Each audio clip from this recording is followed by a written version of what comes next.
Off, I'd just like to say thanks to everyone for attending this special day. I'm sure everyone already knows me, however, just in case, I'm Tracy's second favourite child.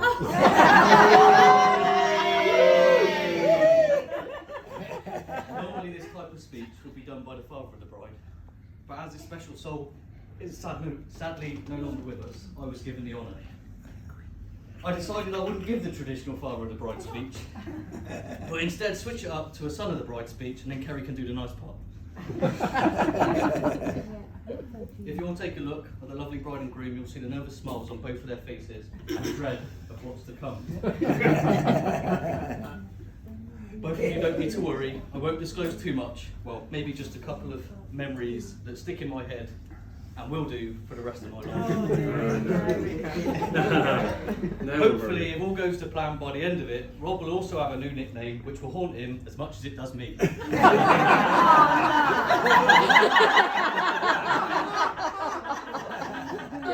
You have no idea. Mum does.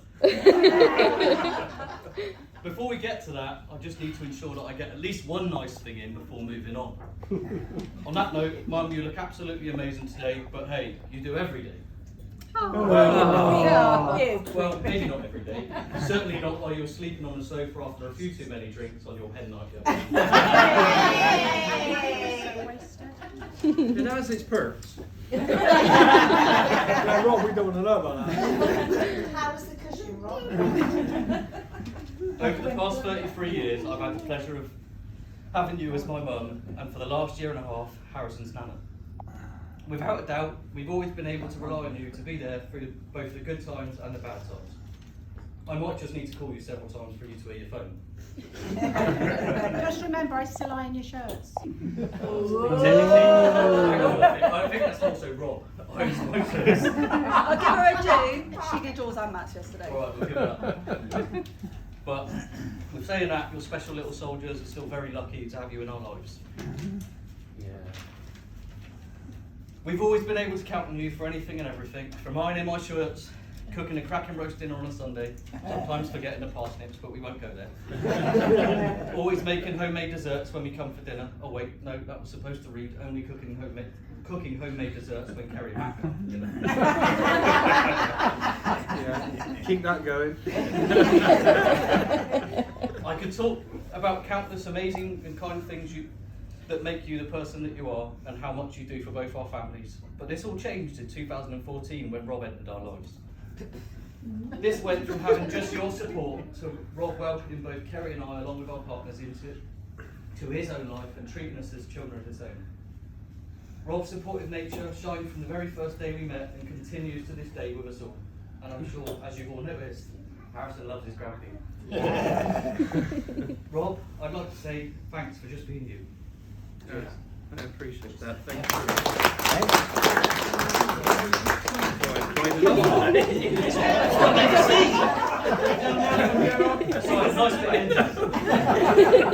This was an aspect. You were determined to get me crying.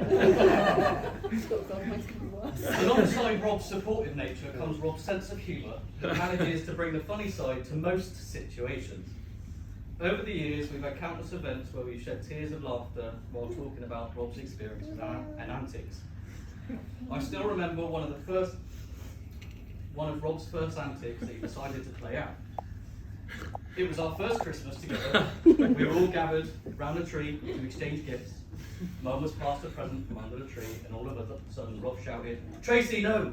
with a panicked look on his face. Mum looked confused and started to open. Rob shook his head and proceeded to start making a vibrating noise while swirling his finger.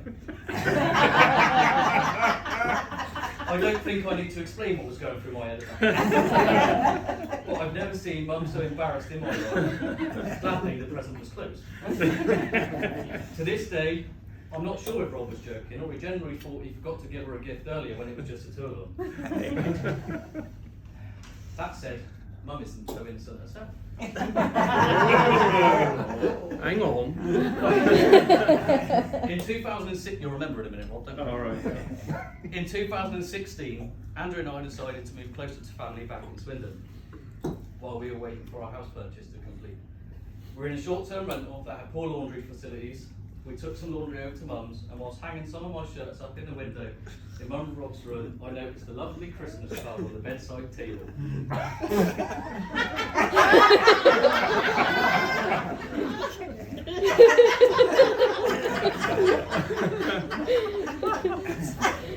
I thought it was odd. It was in the bedroom and not in the living room with the others.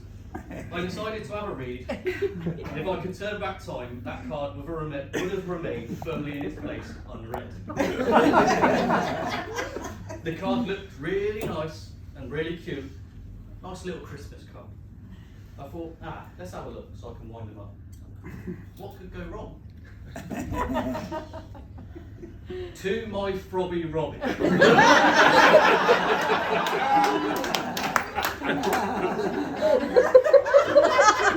I bang my thumb. Does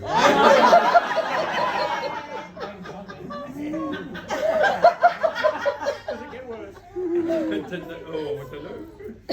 Immediately, that was enough. I couldn't look back at that card or Rob and Mum for that scene without crying with laughter while being sick in my own mouth. You'd think it couldn't get worse. Oh no, Rob topped that on his stag. Here we are, all enjoying the comedy club in Bath, having a great night, and the comedians were on top form. That is, until a comedian asked, who likes going down on their partner? It was all fun and games until Frobby Robbie starts whooping. And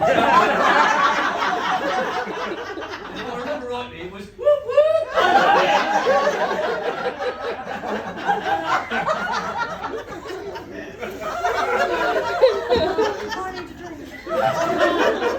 So do I. Don't worry, Rob's supportive nature reappeared as he turned to me and apologised as that's my mum. And then proceeded to say, but I do love it.